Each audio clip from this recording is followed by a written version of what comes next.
ठीक है, लेकिन उनका आरोप है, मैं अखिलेश जी के पास जा रहा हूं। ठीक है, एक एक करके बीजेपी आरोप लगा रही है अखिलेश जी की सिर्फ मोदी विरोध के नाम पर विपक्ष को एकजुट करने की कोशिश होती है, लेकिन यह प्रयोग बार बार फेल होता है। अखिलेश जी देखिए, प्रधानमंत्री हैं मोदी जी, देश को डुबो रहे हैं, तो उन्हीं को तो हटाने की बात होगी। बात सही है, राजनीति में परसेप्शन की बात कर रहे थे अजय आलोक जी। परसेप्शन है आज के तारीख में कि मोदी जी देश के नहीं, सिर्फ अडानी जी के हैं। मोदी जी के लिए भ्रष्टाचार शिष्टाचार बन चुका है, यही परसेप्शन बन चुका है इस देश में। गहलोत जी, एक भ्रष्टाचारी को बचाने के लिए मोदी जी, बीजेपी सरकार और आरएसएस तक खड़ी हो गई है। इन्हें थोड़ा खामोश कर दें, बीच बीच में बोलना अच्छा नहीं लगता है, आपको भी थोड़ा ध्यान रखना चाहिए। साजिया जी, जो अडानी सुन लेते हैं अखिलेश जी क्या कह रहे हैं। इसको आप क्यों नहीं हट पा रहे हैं? जी देखिए, उनका लाइन क्लियर है, वो इसी मुद्दे को लेकर 2024 तक जाएंगे, ये बात तो साफ है। शाजिया जी, मैं एक सेकंड आ रहा हूं आपके पास, अखिलेश जी का जवाब ले लेते हैं ना। शाजिया जी प्लीज, मैं इंटरप्शन करने से ना टाइम वेस्ट होता है बहुत। मैं रिक्वेस्ट कर रहा हूं आप दोनों से, दोनों मेरे लिए आदरणीय मेहमान हैं, एक एक करके वो पूरा कर लें, फिर आप जवाब दे दीजिएगा। आप ही दोनों अभी गेस्ट पर और अनुराग जी हैं। अखिलेश जी पूरा कीजिए। नाम क्यों ले रहे हैं आप? देखिए विवेक जी, ये बौखलाहट बढ़ती जाएगी 2024 मई तक। ये बौखलाहट बढ़ेगी, कट्टर हिंसक बातें होंगी, ईडी सीबीआई इनकम टैक्स हर प्रदेशों में पहुंचेगा जहां चुनाव हो रहा है, विपक्ष के दरवाजे तक हिंसा की बातें होगी।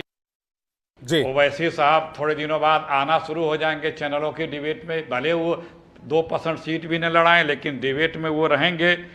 और हिंदू मुसलमान शुरू हो जाएगा, पेगासिस की एक्टिविटीज बढ़ जाएगी, नई मशीनें और आ रही हैं, बढ़ जाएगी। ये 2024 तक ये बढ़ता जाएगा। दिन भर मीडिया में मोदी मोदी मोदी मोदी होता रहेगा, क्योंकि ये आभास हो चुका है आदरणीय मोदी जी और सम्मानित गोदी जी दोनों लोगों को कि अब काठ की हाड़ी बार बार नहीं चढ़ने वाली है। तो देश ये जान गया है कि झूठे शब्द बाग दिखा करके। मैं अभी सुन रहा था आपके चैनल पे, पहले आ गया था, तो आदरणीय अमित शाह जी का, ये कभी भी भाजपाई बोलते हैं तो कहते हैं हम ये करेंगे। 9 साल 9.5 साल हो गया, अभी भी करने की बात करते हैं, क्या किया नहीं बताएंगे।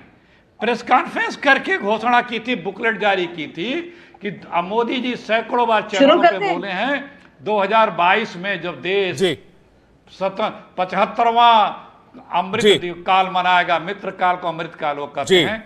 मेरी ये कसम है, मैंने ये प्रण लिया है कि अखिलेश जी 2019 के चुनाव के ठीक पहले आप लोगों ने राफेल को मुद्दा बनाया, आप लोगों ने करप्शन को मुद्दा बनाया, आप लोगों ने चौकीदार चोर है का स्लोगन दिया, आप लोगों ने तो तमाम तरह से हाथ पैर मारे, लेकिन नतीजा क्या रहा? ढाक के 3 पात, उल्टे बीजेपी की सीटें और बढ़ गई। मेरा छोटा सा सवाल है, मेरा छोटा सा इंटरप्शन होगा। मैं ही कहना चाहूंगी, आपको इतनी तकलीफ है अडानी जी के नाम से, तो आप क्यों नहीं अशोक गहलोत से कहते हैं कि उनके जो कॉन्ट्रैक्ट इतना बड़ा है 6,000 करोड़ से ठीक है, अखिलेश जी से जवाब ले लेते हैं, उसको कैंसिल कर दें। अखिलेश जी केरला में खत्म कर दें। ठीक है, शाजिया जी एक सेकंड मैं आ रहा हूं। अखिलेश जी जवाब, फेवर की बात हो रही है, वो क्या ठीक है अखिलेश जी, इनको अपनी गरिमा का भी ख्याल नहीं है। अडानी जी के साथ कॉन्ट्रैक्ट ठीक है शाजिया इल्मी जी, मैं पूछ लूंगा आपका सवाल भी साथ साथ में पूछ लूंगा, लेकिन मेरे सवाल का पहले 2019 वाले सवाल का जवाब आ जाने दीजिए। अखिलेश जी जी अर्पित कर दिया, तो जी ठीक है, उसी सेठ के चरणों में इन्होंने अपना सिर इनको अपनी अरे यार, मैं तो ये जानना चाह रही हूँ। ठीक है अखिलेश जी,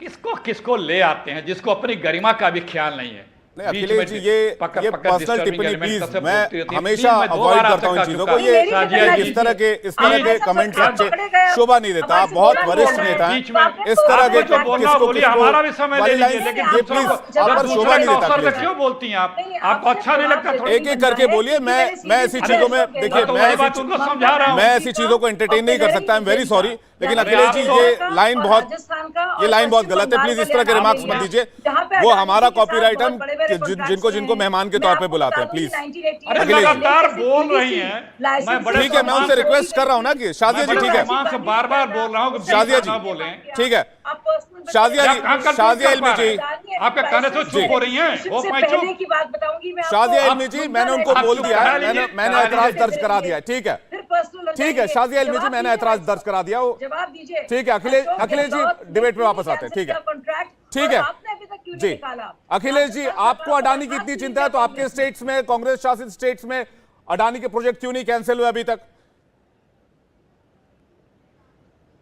बड़ा आप कंप्लेंट बताइए, अटैक कीजिए, मैं चुनौती देता हूं आपको कि वहां पे क्या अनियमितता हुई है। सुनिए, बीच में नहीं, सुन लीजिए, आगे बीच में कैसे आप मना करते हैं? हम कह रहे हैं आप उन दोनों राज्यों में कोई अनियमितता हुई आप बताएं, हम अभी जांच कर देंगे। आप बताएं, तो आप बताइए बाकी राज्यों में क्यों क्या खामोश हो गए? और आप बताइए, हम तो अनियमितता बता रहे हैं, आप जांच तक नहीं कर रहे हैं। इसके आधार पर अडानी जी के लिए प्लीज विवेक जी, प्लीज हमें रहने दें, इन्हीं से बात कर हैं। नमस्ते विवेक जी, मैं बैठा हूं, शाजिया जी जवाब आ जाने दीजिए प्लीज। विवेक जी इन्हीं से बात करिए जी, शाजिया जी जवाब आ जाने दीजिए प्लीज। अखिलेश जी जवाब पूरा कीजिए, अजय आलोक जी भी काफी देर से इंतजार कर रहे हैं। देखिए, इस तरह के बातों का कह के आप खुद अपने आप को हल्का साबित कर दे रहे हैं। हमने आरोप लगाए हैं मोडानी जी के भ्रष्टाचार से रिगार्डिंग, और बहुतों ने लगाए हैं। आप कांग्रेस के दोनों राज्यों में यदि कोई अनियमितता हुई है जी, किसी को भी पता, ठीक है, वो हम आरोप लगावे, कंप्लेंट दे जी, न कार्रवाई करें तो कहिएगा। यहां तो बताया जा रहा है और सरकार कार्रवाई करने के बजाय डिफेंड कर रही है, पार्लियामेंट में डिफेंड कर रही है। ठीक है, मैं अजय आलोक जी से इसका जवाब ले लेता हूं। अजय आलोक जी, ये बात तो साफ है, ठीक है अखिलेश जी, मैं आ रहा हूं। ये बात तो साफ है कि 2024 तक इस मुद्दे को लेकर कांग्रेस जाएगी और इसी मुद्दे पर चुनाव में भी पार्टिसिपेट करेगी। लेकिन 2019 की तस्वीर भी हमारे सामने है, जब राफेल को मुद्दा बनाया गया था प्रधानमंत्री के लिए, जो स्लोगन्स मैं बार बार रिपीट नहीं करना चाहता हूं, वो स्लोगन्स तैयार किए गए थे और बहुत सारी चीजें कही गई थी, लेकिन उसका इंपैक्ट नहीं हुआ। अजय आलोक जी। नहीं, मैंने पहले ही अपने ओपनिंग स्टेटमेंट में कहा था कि एक जिद्दी बच्चे की जिद समझ के पूरी कांग्रेस पार्टी उसके पीछे लट्टू हो गई, तो उसका क्या उपाय हो सकता है? अडानी तो बेल पे भी नहीं है, आज तक आरोप भी नहीं लगा हुआ है, आरोप लगाने वाले खुद बेल पे हैं। अडानी, मैंने पहले बोला, क्या क्रिमिनल है, क्या रेपिस्ट है, क्या है अडानी? ये कहते हैं अडानी के अकाउंट में 20,000 करोड़ रुपया है। इनका सोर्स ऑफ इंफॉर्मेशन क्या है? किसने इनको बताया कि अडानी को 20,000 करोड़ रुपए मिले हैं शेल कंपनी के माध्यम से? हिंडनबर्ग ने बताया, जर्मनी ने बताया, उन शेल कंपनी जिन देशों के हैं उन देशों ने बताया, चाइना ने बताया।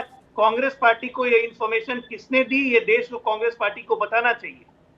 सिर्फ आके गुरिल्ला की तरह आरोप लगा के भागने से और संसद ठप करने से देश नहीं चलता है। और चाइना से अगर आपके मधुर संबंध है, जैसा कि हमेशा हमने डोकलाम के समय में भी दिखा है, तो साफ बोलिए कि चाइनीज ने बताया कि 20,000 करोड़ लगाए हैं अडानी की कंपनी में, क्योंकि हिंडनबर्ग को तो जेपीसी बुला नहीं पाएगी ना पार्लियामेंट में। हिंडनबर्ग तो भारत की संविधान से परे है। तो आपके आरोप लगा देने से उस व्यक्ति के द्वारा जो खुद बेल पे है उसकी कितनी ऑथेंटिसिटी बचती है और इस मुद्दे में कांग्रेस को कितना फायदा मिलेगा? जैसे राफेल चौकीदार चोर है, उसी तरह अडानी मोडानी करते रहिए, सेट हो गया नैरेटिव। मैं यही तो बोल रहा हूँ कि अपने मन पे कुल्हाड़ी मारने का तय कर लिया है तो अल्लाह बचा है, क्योंकि भगवान में तो आप मानते नहीं। इंडिया टीवी हर वक्त हर जगह डाउनलोड करने के लिए सर्च करें India TV news Google play store या ऐप स्टोर पर।